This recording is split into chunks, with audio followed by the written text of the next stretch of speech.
Hello. Hi, everyone. We are going to be starting, so if we can have your attention. So, thank you all for coming. We are going to have a panel that's called Voices of Europe.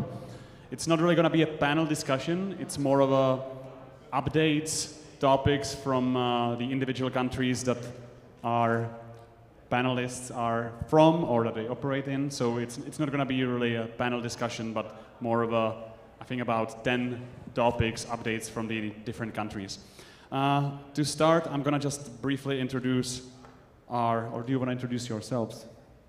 Yeah, let's do that. So I'm going to start with myself. My name is Martin Nedved. As you can see, I'm from Studio Fontana. I chair IPMG. I'm going to talk a little bit about what IPMG is in a minute. And I also co-founded a company called AIMS. So, Alex, you want to introduce yourself? Hi, I'm Alex Black. I'm CEO of Sonaton Music, which is a German production music company. And I'm also on the IPMG.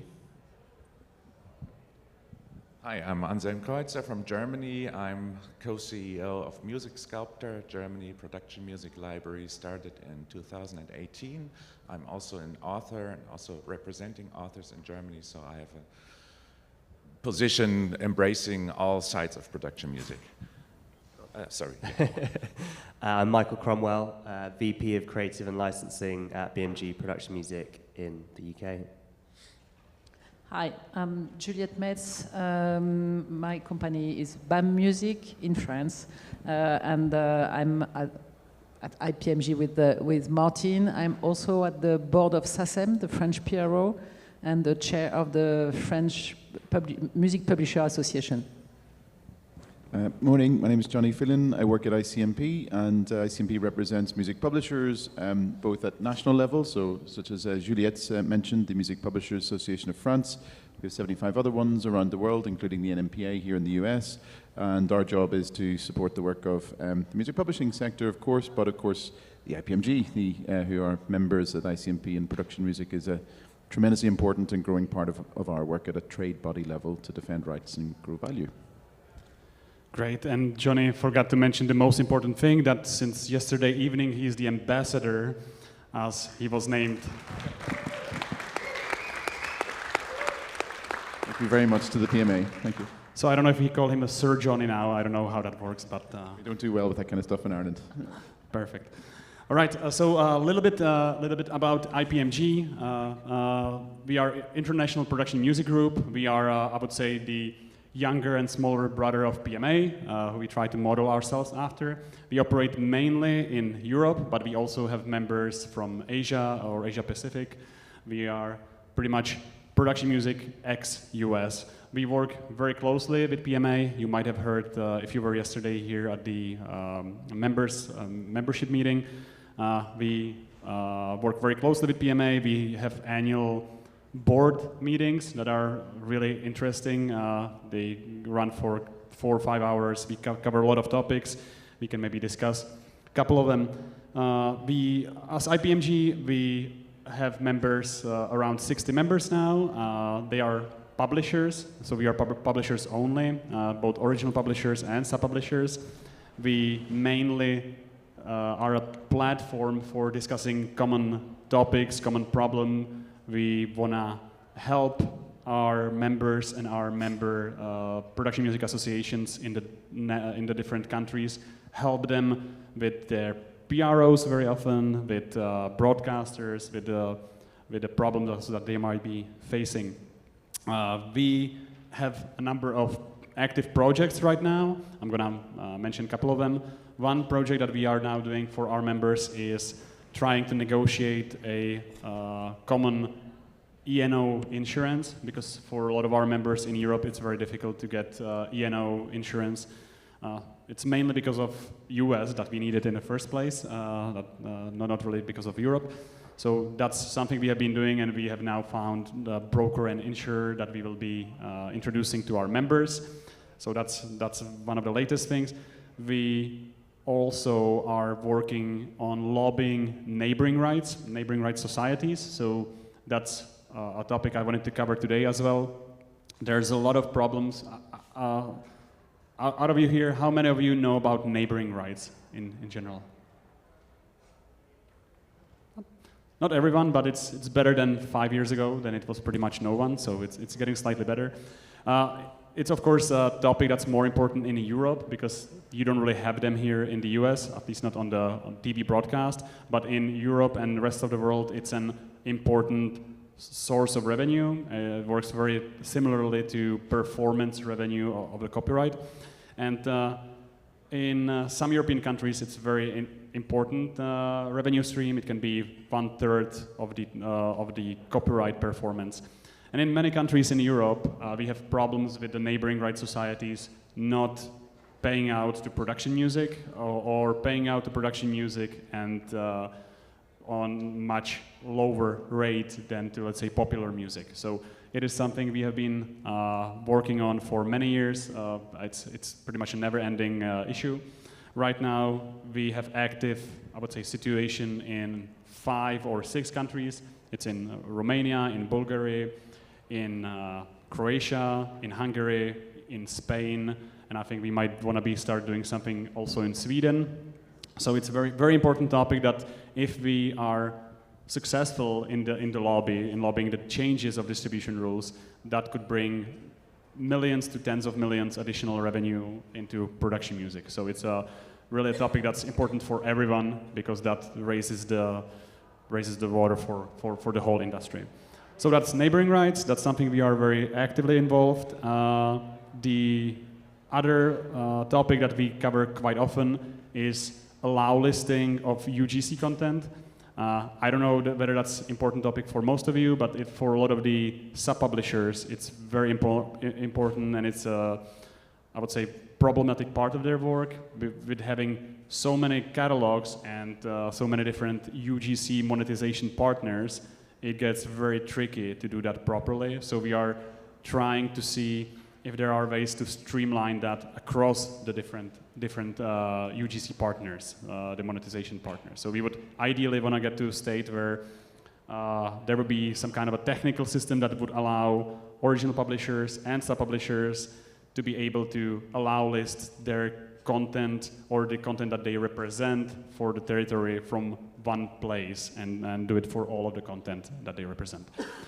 I know it sounds very technical. It is. Unfortunately, it's quite complex, but it's making life very difficult for a lot of companies, and it's making us less competitive as an industry with the royalty-free providers who don't have these issues, because clients are getting copyright strikes or just monetization on their videos on YouTube or elsewhere, even though they have gotten license from us. So not ideal situation.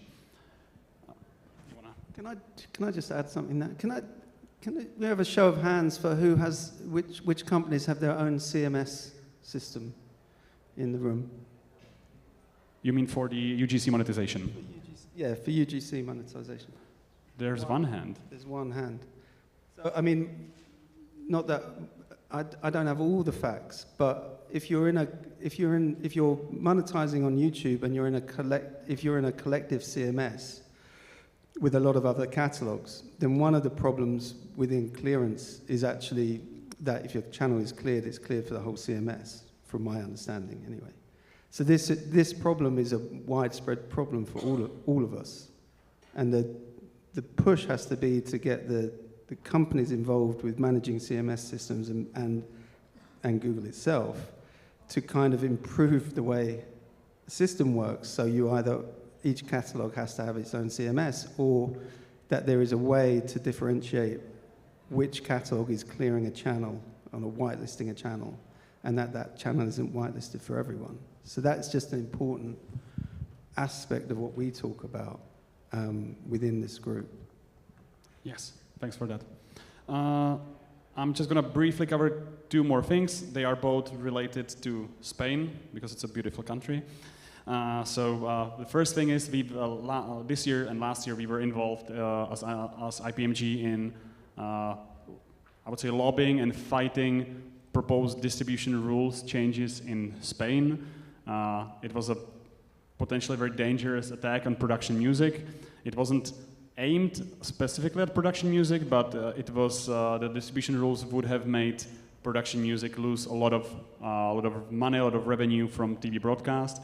We were working with the production music companies in Spain very closely on that. We've been to Spain to visit the PRO, etc., and we even co-financed some legal work to be done against that. And in the end, our Spanish members were able to fight that and actually win that fight against that. So that was one of the examples where I think IPMG and just generally the network that we have worked really well as one of the examples. But unfortunately, right after that fight was won, we found out that it's probably going to happen again. So that just means we will have to keep on fighting on that. The other thing regarding Spain is that a little bit of a promotion here. We are going to have our own meeting. We are going to have our own event. It's slightly smaller than the PMC, just about 10 times smaller. But we will have an event in Madrid on the 14th of November. ICMP is having their own conference on 12th and 13th, if I'm correct, in Madrid. So we are kind of piggybacking on them and having our own event. It's publishers only, like I said, because IPMG only works with publishers. But if you are in Europe or if you want to come to Europe, this would be a good date for you. It's usually very well attended. Last year we had 80 publishers. This year we are hoping that it might be even slightly bigger. So yeah, go to our site, ipmgmusic.com, to find out more. And with that, I'll pass the mic on to you, Alex, or to Anselm now? Okay, to Anselm, okay. So to give an update on what's happening in Germany. Yeah, I think I could mention two things. There's one very positive thing happening in Germany, or it has already happened to a huge extent. This is regarding online-only licensing for online productions made by TV broadcasters. In the past, this was the entry gate for royalty-free music. So virtually all broadcasters had deals with companies providing royalty-free music for a flat rate, just because they said it didn't work with the collective licensing for them. They didn't want to do individual track licensing for each track they used in an online-only production. And it has been discussed among the whole branch a lot on how we could improve the situation with the collecting societies. In Germany, we're used to something we call the broadcaster's privilege. For linear TV, already for decades, this means that the sync rights for the TV productions are included in the scope of the collecting society, GEMA and also GVL, for the neighboring rights, so that the stations can just pick the music and report it and don't worry about licensing, it's included in the general fee. And we have now achieved to do the same thing for online-only productions by TV broadcasters, so that they can pick the music and don't have to worry about the rate they have to pay. Those rights are fully included in GEMA for the authors and publishers' rights part, and we are still a little bit under discussion with regard to the neighboring rights and the recording rights. So far we have mandate agreements for the public broadcasters, and it's under negotiation for the commercial broadcasters. What I can say right now that it is very successful and well accepted by the TV broadcasters. So the public broadcasters basically say, we're happy with the system and we don't need such deals with royalty-free music providers. And also the commercial broadcasters under negotiation right now are willing to quit their deals with those providers. So it's a real promising thing. Still with some question marks on what the revenues bring, but so far it is good. Maybe before I go to the next topic, Alex, would you like to add something to that, also with regard to the revenues we make now? Yeah, no, absolutely. I mean, this is something, if any of you were on this, attended this panel last year, I think I talked about briefly. And my company is not royalty-free, but we did do a lot of direct licensing with the broadcasters for online only. So there was a concern for us that we probably had the largest share of the market in Germany in this area. and that we would be financially affected negatively by including our rights within the collective licensing model. But actually, the first distribution was made in the beginning of December last year, and we were very happy with the distribution in terms of the revenue we received compared to the revenue we were making whilst direct licensing. The money actually went up. And that, as Anselm said, was actually only the GEMA part of it, and we're still waiting for the neighboring rights, the GVL side of that license, to be distributed. So I think it's a big positive message from a collective licensing point of view, which is something we should talk about on this panel, or we will talk about on this panel, based on the single biggest difference between how the business is operated in America, which is sync first, and Europe, which is society first, cannot be underestimated. So what Martin was talking about with neighboring rights, if you factor in the performance of the sound recording via the neighboring rights society with the performance of the publishing via the PROs, and the mechanical license, which is part of the publishing, the society publishing licenses, we get paid for 3 different types of rights within every television usage. So whilst the sync is low to nothing, we actually get paid, on average, I would say, for most European publishers, or most copyright generating royalties in Europe, about 80% is through the society network, and 20% is direct synchronization licensing, on average. So it's a very different landscape to that of America. And it's, for me, it's a big plus to collective licensing. There is a power to license together and trust the licensing bodies like GEMA and PRS to actually get the right licenses in place with the broadcasters and the Netflix of the world. And then we participate. All we have to do is worry about stimulating more synchronization, more usage of our music. So that's something to bear in mind when thinking about Europe and how you do your business in Europe. The money comes from a different place, basically.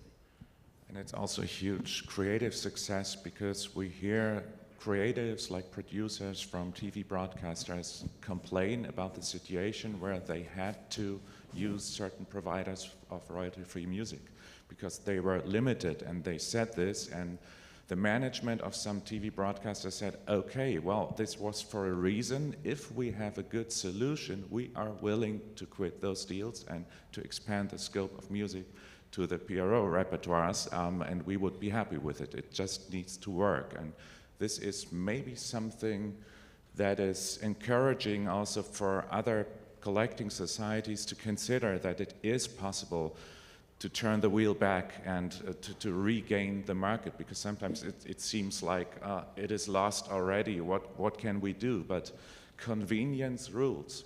So if it's convenient for the customer to use our music, the customers will come back. The story is a proof for that.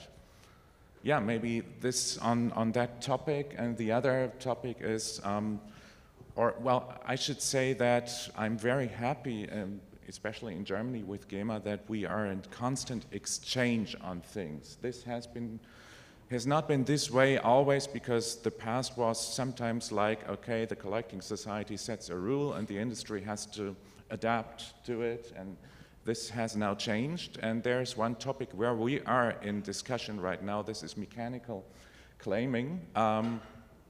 European collecting societies usually have a worldwide mechanical mandate for their authors, and this means that they now start claiming mechanical revenues from monetization in the US, because in the US it's not been taken care of by the collecting societies. There's a YouTube video, and there's maybe sync revenue, and additionally YouTube assigns a certain proportion to mechanical revenue, and the European Collecting Society in this case, GEMA claims it via a provider. It's Musark or Real Music Works. There are actually two providers in charge of this, and sometimes there are conflicts arising from this situation because once a customer has purchased a license for a track, for a YouTube video, the customer is not willing to accept that there is a monetization claim by someone, by a provider hired by a collecting society. And there we have kind of a gray zone to discuss where we don't know exactly how we could handle this. On the one hand, GEMA says, and I agree, that it is not reasonable to just let it go because many tracks are not licensed. Why not collect those monies, those revenues? On the other hand, we have to make sure that customers are not annoyed. I was talking about convenience, and so this is very inconvenient if something pops up and has to be resolved. We are in discussion about that and have now found the agreement that actually those conflicts arising from monetization claims are the exception to the rule, and in most cases it works well, and now we have an email address at GEMA installed where we can reach out to release such a claim. We didn't have that weeks ago because it was actually like, okay, there's a rule on what we should collect and we do it and see no problem. But the problem is there once a customer is annoyed, and now we have found this interim solution, at least, that it is agreed upon by GEMA that you don't always have to just strictly stick to the rules, but you have to go with the flow, with the market. If there is a problem, you have to solve it first and not say, okay, the customer has to wait until we have discussed this, maybe within months, and come back and say, okay, we'll release it. So this is the result of our current discussions, that we have now a quick solution and we see how this goes. But I'm curious how this whole claiming process will be in future. If I can finally make a claim to actually all collecting societies, it would always be helpful if the members of a society, the publishers as well as the authors, are fully aware of all the service providers a collecting society hires to make claimings, and that they have information on how this works. And finally, a person in charge, an email address or a telephone number or whatever to reach out to if there is a problem. And I think this is not the case at all societies right now, so this would be my big wish. So whoever hears this, we need transparency about what is happening so that we can discuss our processes, because the practice is sometimes a little bit different from what you expect if you just set up a GEMA constitution or the constitution of another collecting society. Thank you. Michael, do you want to give us something about UK? Yep, sure. So yeah, just to give a bit of a general UK update, the year sort of started off looking pretty bleak. There was a massive lack of commissioning in the sort of TV broadcast space. We found this was largely down to the sort of writer's strike that was going on here in the US, but also just a general financial slump in the UK, and then a downturn in advertising revenue. This was mainly, this came about with there being less risk-taking with the content that was being picked up. It was things that broadcasters wanted to see a greater return on investment on, so things like dramas, which would sell internationally. There was a lot of returning TV. There was also just a lot of unscripted and reality TV, as the sort of cost to commission these was far lower. There was also a statistic that there was a 68% unemployment rate in the TV and film industry, with around 75% also with freelancers. So yeah, things were not looking great, but sort of now as we're going into sort of Q4 and towards the end of Q3, certainly from a BMG perspective, speaking to a lot of production companies, we've noticed that things are starting to pick up again. There's more things that are being commissioned, so it's hopefully looking like we're going into a positive start to 2025. Another positive change in habits with broadcasters is that historically a lot of UK content, when going on major broadcasters and major channels like BBC One, ITV1, they would tend to use commercial music, and then if the programs were being sold internationally, they would strip that music and replace it with production music. That obviously massively benefits this community, but, you know, and especially if it was being sold to many different countries. What they're now pushing for is for these programs that will be sold internationally to be putting production music in the first instance. So we'll be benefiting from, you know, that UK revenue as well as the international revenue. So looking positive there. And then on the sort of society side of things, you know, there's been several points from members of things that we want to sort of change. A new thing is a strategy with the sort of broadcaster blankets. There's not been a lot of transparency between the major blankets and what rights are covered. You know, some blankets will cover content that's going straight online, others won't. So there's a bit of a like leveling up process that is going on to try and bring all of these blankets onto a sort of level playing field, and also that just increases the amount of usage for production music. Also looking at the membership agreement and some outdated wording around AI, and, you know, wanting to have sort of stricter penalties for any labels and publishers that are found to be registering these works. And then on a sort of admin side on the website, there's been feedback that it's not very clear where to go to find out how to license production music for different parts of the industry, for different content. So trying to consolidate that information and put it into one place just to make it clearer. And then finally, a big one, which is a topic of discussion every year, is the rate card. So in the UK, rates for advertising, trailers, branded content are set by the MCPS, by the Mechanical Rights Society. The feedback has been that this rate card is very long, it's a bit convoluted, and especially when comparing to sort of royalty-free catalogues or non-MCPS catalogues, there is the goal to really simplify it.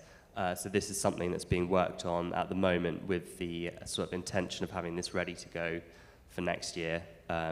So all positive stuff. Great. Juliet?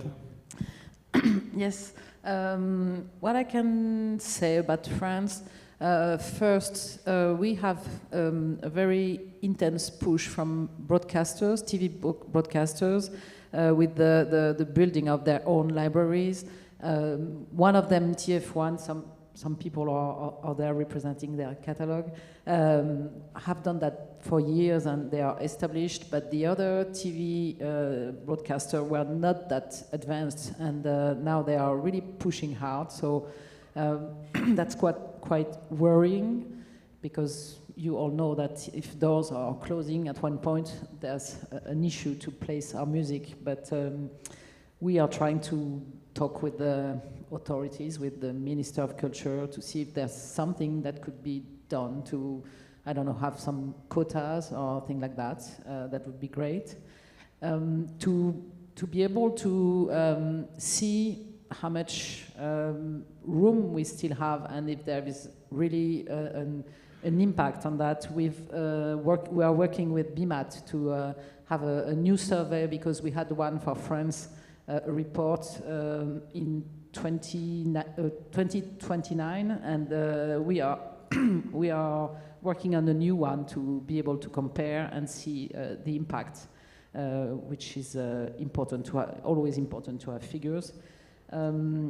Also, there is something quite new in France, is that there is a company called Miwo, which a lot of people are working with. They provide the possibility to have a search engine, a website very, very easily, and with the AI things, anyone can provide music and have a new website, have all the catalog tagged with AI, and so the barrier to enter is now very low.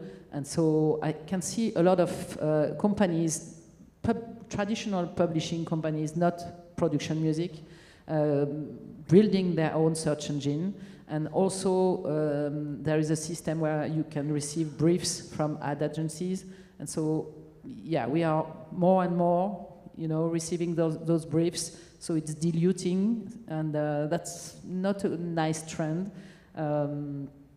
What I can say also is that we have a national production music association called ULM, Union des Librairies Musicales.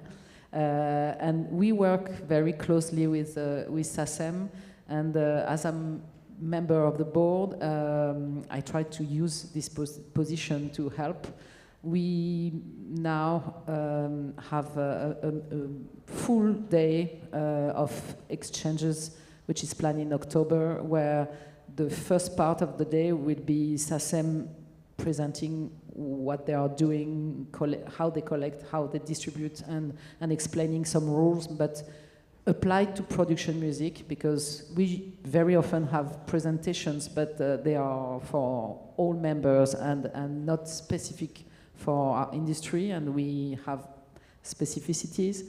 And the rest of the day will be us presenting what we do, because you would be surprised to see the image that they have and the knowledge that they have of what we do. A lot of people they have in mind that we just provide music for stores, and if not, thinking that a music library is sheet music and that we are selling that for people learning piano or whatever. So we still need, it's sad, but it's like that. We still need to educate people and explain what is our daily job and how does it work, how tech-driven we are. We very often are the first one to test new technologies. And we are also taking advantage of the fact that there is a new CEO at SACEM, Cécile Rabébert. She's coming from Universal Publishing Company, the French office.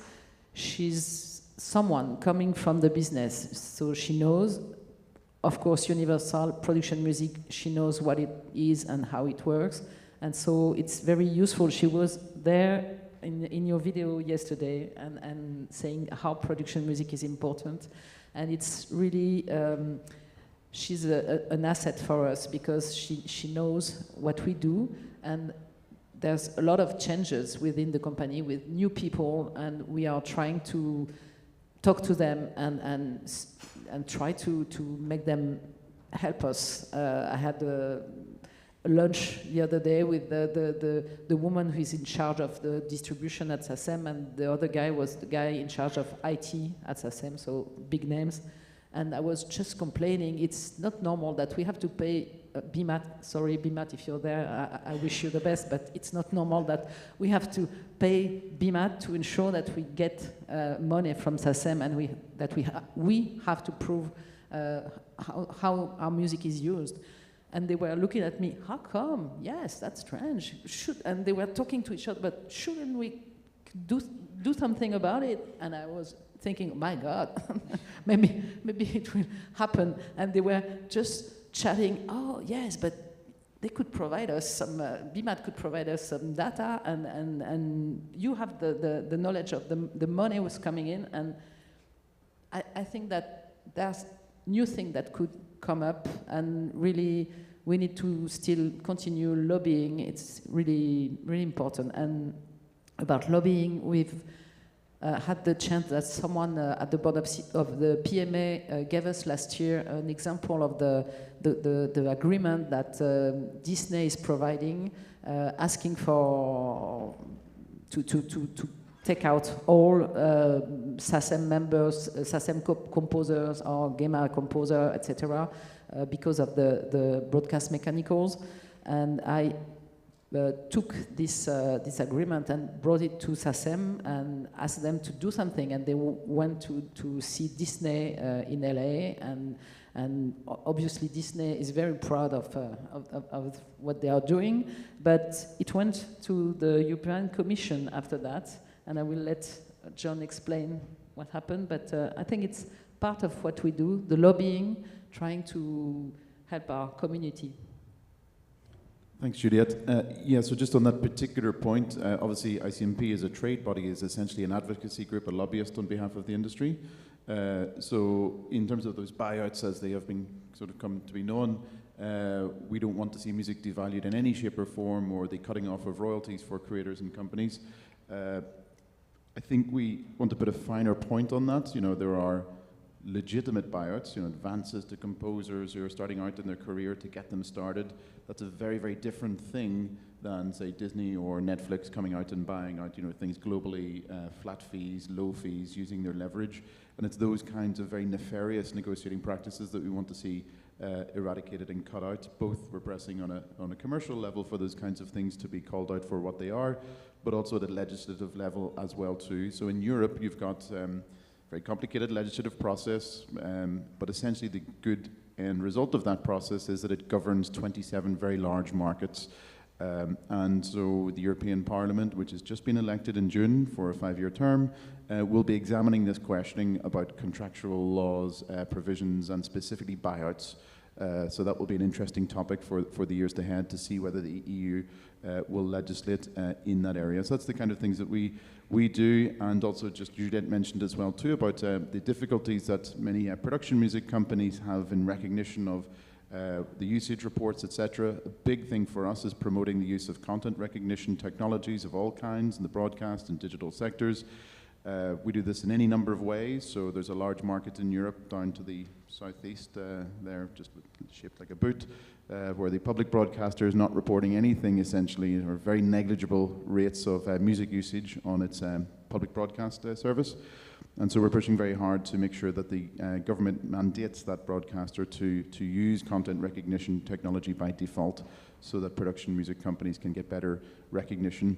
And that's a big feature of the industry, I think, globally as well. So we're working currently, for example, on a new society in the UAE. This is going to be a new vehicle, new revenue, and content recognition technology will play a big role there. Maybe just coming to cue sheets as well too, very important part of the business. So we work with our partners at CSAC, that's CSAC with a C, ISAC, the governing body for collective societies and PROs around the world. And we now have a global, harmonized, standardized cue sheet, both for general music usage, but also for specific music usages across advertisements, etc., etc. And now that is done, our job is to be a pain in the neck for CSAC to make sure that they're including that and making that mandatory for all of its members around the world, of course Europe, but of course everywhere else, to use those cue sheets at a very technical level and partner that with content recognition technology. If we get those two things delivered, I think we'll continue to see not only growth, but also more accurate distributions, which is absolutely crucial. Maybe some other headlines of work that we're doing. Alex mentioned that in Europe, a big distinction is collective management plays a much bigger role for the production music industry than, say, vis-a-vis the US. So let's take a look at Europe in terms of those collective management figures. In terms of the most recent financial year in Europe, growth is up a staggering 28.4% year on year for collective management revenue for music in Europe. That's now 51.2% of all global revenue for music in collective management terms is now generated and collected in Europe, 51.2 globally. And that's now totaling about $5.6 billion US dollars in terms of overall collections for music. If we look at public performance and background music, the growth rate last year was 742 million euro year on year for background music in Europe, collective management. So that shows really, really great and reassuring numbers. And that's coming off the back of, as I say, the very strong broader growth figures of 28.4%. Maybe looking a little bit more at digital, we now are sitting in a very globalized and digitized business. We have more than 3,000 different streamed video on demand licensed services of various kinds in the world today. So that shows not only a huge and fast evolution of the business, but also shows the revenue opportunities for many production music companies. And getting those streamed video on demand platforms to pay not only more, faster, more fairly, and more accurately is a very important part of our job. Just last Thursday, Poland was the last country of the 27 markets in Europe to complete the European Copyright Directive. We started that in 2016, 17, that campaign. The EU law was passed at European level in 2020 in an unprecedented campaign. And then the 27 countries had to transpose that copyright directive, including Article 17, into all of the national laws. So that was our job for the last few years. And as I mentioned, Poland, which is a very kind of copyright skeptic government. The Green Party there has a very large role. The Pirate Party, believe it or not, has a very large role. And Poland even took Article 17 to the highest court of justice in Europe, saying that Article 17 and copyright enforcement was an infringement of freedom of expression rights, fundamental right in Europe. And that was rejected, thankfully, at the court. So we now have a full law. And a big part of that Article 17 law is not just the closing of the safe harbor and all of those things that people know about, but in there is the obligation on all digital platforms to be transparent in their contractual and distribution practices as to how copyright protected content, of course including music, is used on their services. So this goes to show the utility of the law. It's a bit like that old phrase, legislation making's like sausage making. It's best not seen, just enjoyed at the end. And Article 17 is a bit like that, but I really always want to point out that particular provision, because when you get a win in law, it helps companies of even the very smallest size. You know, production music companies can now go to YouTube, to Google, to Facebook, to TikTok and demand transparency and accurate transparency contractually in terms of distribution reports. And that's, for me, I think in practical terms, the biggest game changer actually within Article 17, not even notice and stay down, which is another aspect of it. So that's maybe one point to make there in terms of Article 17, thinking about other issues going ahead for the coming years. We're hoping that Europe will not legislate in copyright areas. We've just, as of the 1st of August, had the EU AI Act in force. Now it's a law. Thank God it's not a directive like Article 17 was, so that means we don't have to go around all 27 countries and governments putting into law. It's now operational, which means that if you're an AI company anywhere in the world, as soon as your music or content enters into Europe, and in an internet world, that means essentially everybody who's an AI company, you're subject to that law. And there's a number of different provisions in there in terms of your express obligation to observe copyright law in Europe, which means that you need prior authorization from all rights holders for any AI activity which is copyright related. You can't scrape the internet, you can't train your models, you can't generate AI without the prior authorization of the rights holders.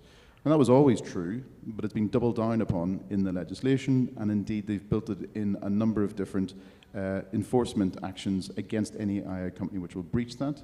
So for example, you can be fined up to 12% of your global annual turnover if you breach the AI Act.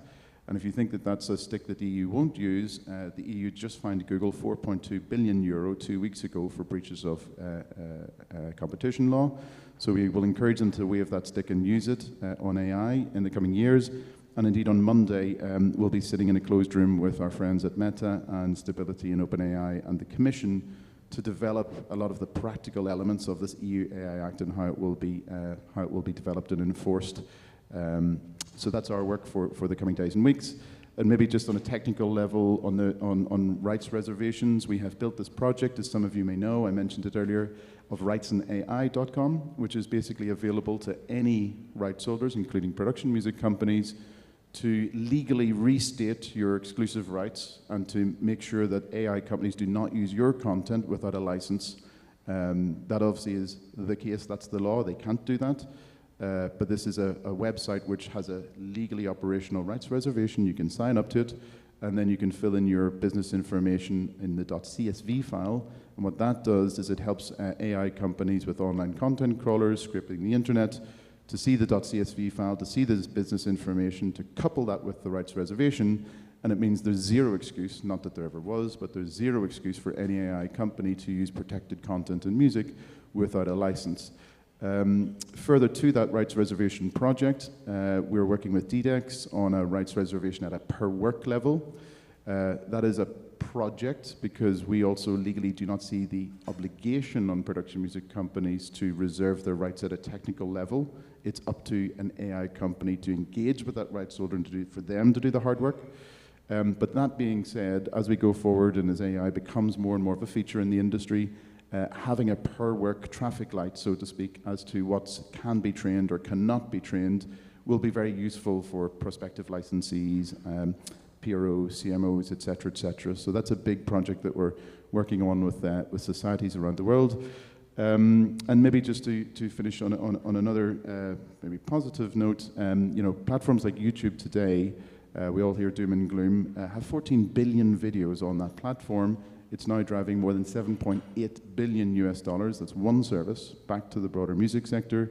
And we want to see that grow and grow and grow, and to see these platforms paying fair. They're still not at the fair level yet, but that's our job for the coming years. Thanks, Johnny.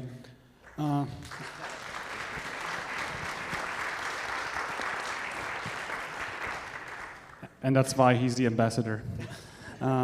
So two things I've heard in the topics, common themes. One, monitoring, and one, TV and VOD. So I want to ask the panelists first. There's this topic that we talk about a lot, which is the transition from TV linear broadcast into digital, into VOD, SVOD services. And I find it interesting that different countries are at different stages of that transition. So I would want to know, maybe from you, how do you feel, is the revenue from TV broadcast, blanket licenses, because that's the main source in Europe. In your countries, is the TV income already starting to decline? Is it stable? Is it growing? And then with the other part of the equation, the VOD services, is that, I assume it's growing, but is it growing enough to offset declines in some of the countries? So whoever wants to start. I can start to get my bit done out of the way.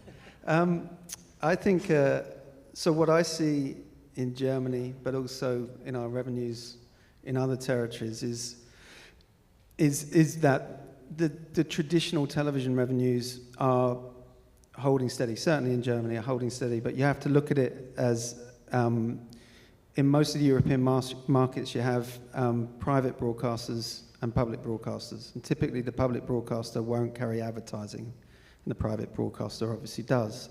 So we're slightly mitigated against that kind of instant decline as advertising moves away from traditional television into online, because not all of our revenue comes from broadcasters that rely on advertising.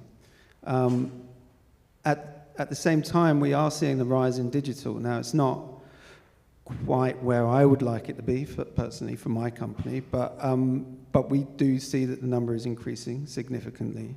And I think, there's an onus of responsibility, certainly on within my company, to be better at tracking and claiming and holding the society to account in terms of reporting on digital, because we're used to doing that within the linear world.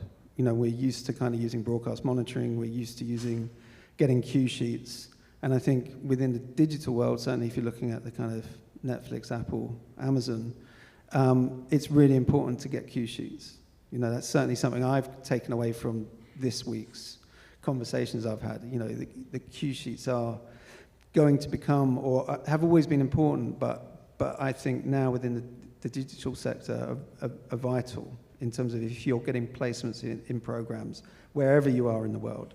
You need to get hold of that cue sheet, and you need to make sure that all your sub-publishers have access to the cue sheets and are able to make claims in their territories.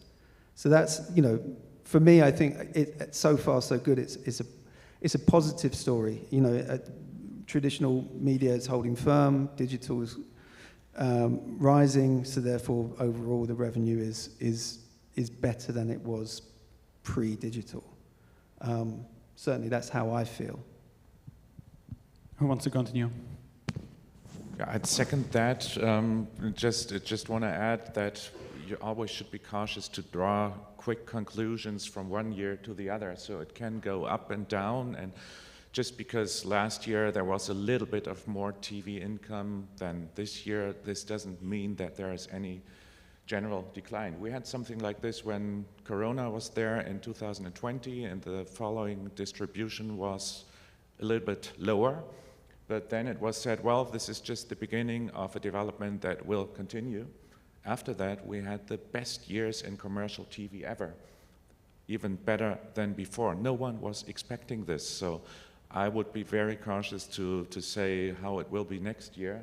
So all in all, it is steady, and you have to take all revenues into account. It's not just like performing rights and mechanical rights, it's also neighboring and recording rights. And if you see some gap between this, that maybe one income is in decrease and the other is increasing, then you can overall say it is just stable.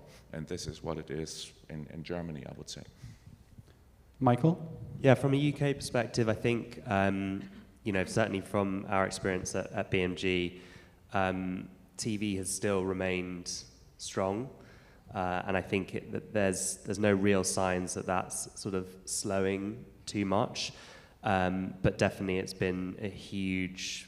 been huge growth in that sort of VOD space, and we sort of at BMG noticed that year on year. But to Alex's point, there is a massive lack of transparency when it comes to cue sheets and things like that. I think one positive thing is that in the UK we have a license called the IPC license, which is for production companies to license to broadcasters that don't have a sync or mechanical blanket. And I know Netflix don't recognize this as a license that can cover the sync, but certainly other VOD services are recognizing this. So this is positive, especially with, you know, a rise in productions for Amazon, for Disney Plus, and so on. I have the same experience in France with the TV remaining strong, even if a little decrease. I'm more worried with the funding of the national TV, where we had the national tax that everyone has to pay, and the government suppressed that, and it's replaced by a part of the VAT, and now we don't know what it's going to be for next year. We are at the end of September, so it's worrying. That's what's worrying. But VOD is growing, and it's a new market. It's interesting to follow. Yeah. Great. I don't know, Johnny, if you wanted to add something? I mean, we don't do deals, obviously, so we can't point to that. But what I would say is that I did mention we now have more than 3,000 SVOD platforms licensed worldwide. Within that, it's important to know that 3 years ago, 56% of all internet traffic was SVOD traffic. Today, that's 64% of all internet traffic is SVOD. So I think the two things are very interrelated, and it's tremendously important that we drive that value on the SVOD side. On the TV side, you know, here in the US, I hear a lot of complaints about sync being down 10% and a lot of pressure on budgets. We don't hear quite that same impact in Europe, as you've heard some, you know, quite positive correlation points from colleagues here. But I still think we need to be very vigilant there, both on particularly the private broadcaster side in Europe against any devaluation, as you know, traditional linear TV does inevitably migrate towards SVOD platforms, catch-up TV apps, and so on and so forth.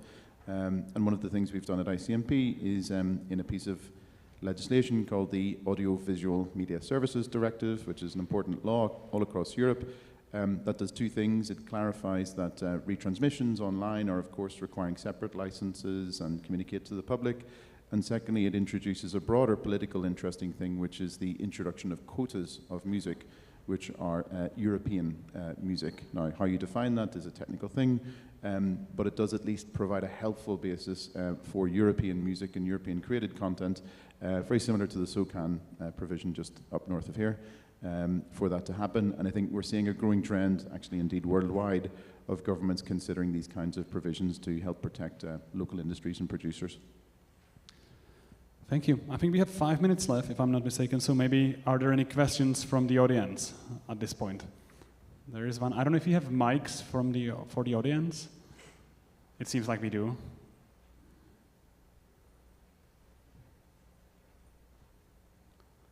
If you can raise your hand, just so they Thanks. So maybe we start here and then we continue there. Hi, a question for John, actually. You mentioned the EU Article 17 and the new EU AI acts that are being made.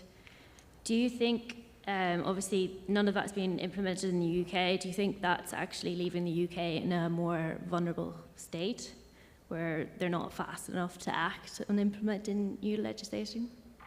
And does that leave the rights holders vulnerable as well? So I didn't catch the last bit, sorry. Does it leave the rights holders, any production music rights holders in the UK, would that leave them vulnerable in comparison to the EU?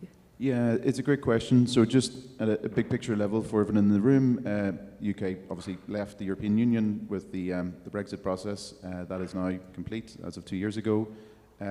You've got kind of a disparity there between theory and the reality. The theory politically is that the UK is now liberated, call it what you want, free to do its own thing. But the reality is that there's more than 5,000 different pieces of legislation which the UK is tied to over the last 55 years of lawmaking. That's an extremely difficult thing, if not impossible thing, to disentangle yourself from. And we're not seeing that happening in the UK. So all of the existing laws which have been put in place across all of the things affecting copyright, etc., are all in place. On specifically to the question of Article 17, the UK formally left the EU 3 days before the European Parliament voted on the EU AI Act, which left it unable to put that law into place. The former Prime Minister, Boris Johnson, famously called the Copyright Directive a useless piece of legislation and a very good example of why it's important for the UK to leave the EU.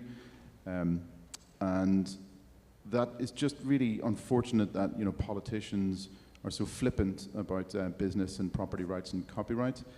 That being said, because of the way that multi-territorial licensing works, and because also particularly of how global platforms like YouTube and Facebook and TikTok want to do their deals, I don't think there's a very significant risk of negative impact of the lack of transposition of Article 17 in the UK.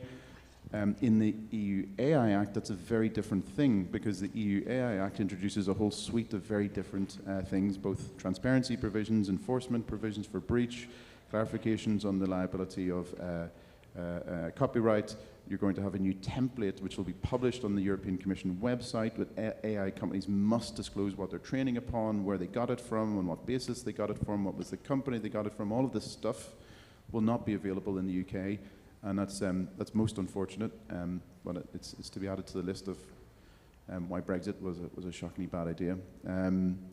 So that being said, on that, just sorry to clarify the last point, we at ICMP will at least be able to facilitate for our members globally things which are beneficial in Europe. So, for example, that training transparency obligation, we will be able to help American companies asking us to then ask the European Commission and UK companies to do the same, so that we can get more transparency of what these companies are doing with your content. So we'll find a way to make it work.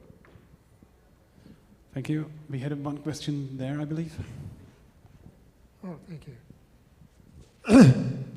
Excuse me. I missed the first part, so you might have covered this already. How much interaction is there between the PROs in the US and the Europeans and the Brits? Because I don't think it's enough. We're about 10 years slower than Europe, in my opinion. So how much interaction are you getting? Are you getting a lot of reach from executives at ASCAP, BMI, CSAC? So the question was about the US PROs? Because just generally we don't get any contact with the US PROs. I mean, maybe Johnny, you do, but I'm sorry, I couldn't really hear you properly. Okay, I haven't been talking all morning. Yeah, well, you answered the question. They're not interacting enough with the PROs in Europe and Britain. Is that the case? But whether the US PROs are interacting enough with the European PROs? Yes. Yeah. Someone must answer the question.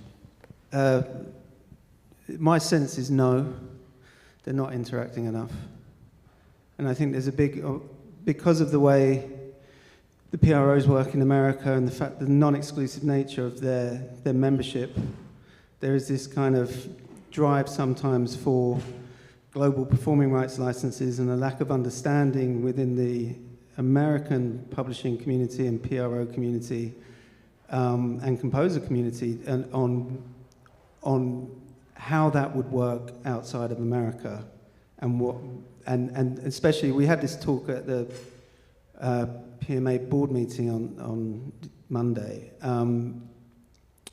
That if you know, technically, if you're a composer and you're signed to a catalog, and you're giving your catalog mandate to a European publisher for exploitation in Europe, in any territory, then in theory you cannot then decide to sell a global performance rights license from America that covers that territory, because you've given your rights, you've signed your rights to another society or another publisher who's then entered them into another society.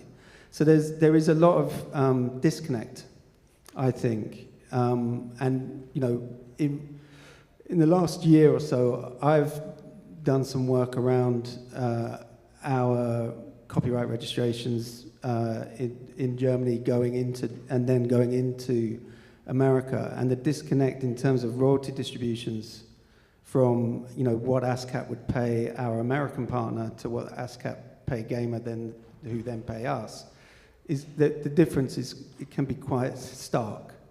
So there is I think it's not a perfect world, but I think the American societies sometimes operate in a bubble here, and there is a disconnect between how they communicate, how they do business, and how they communicate with the European societies. Certainly, that's my feeling from the conversations I've had with GEMA and with ASCAP and with my American partner.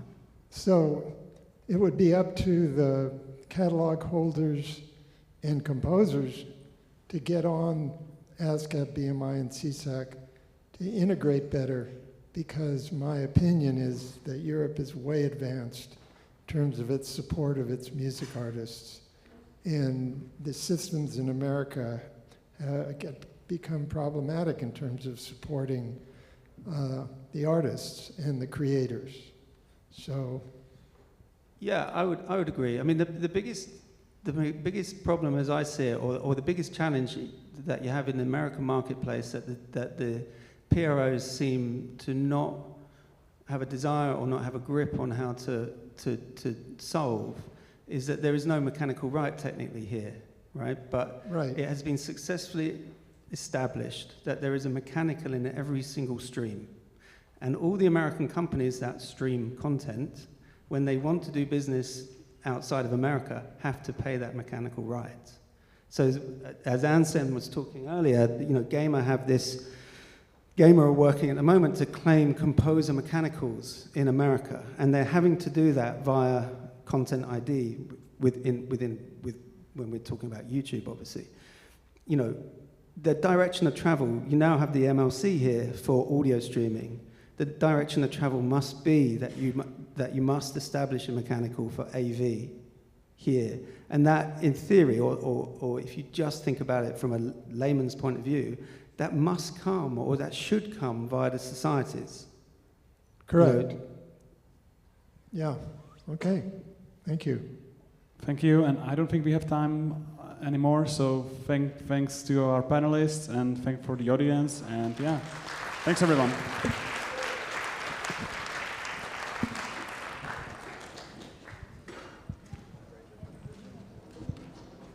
Photo.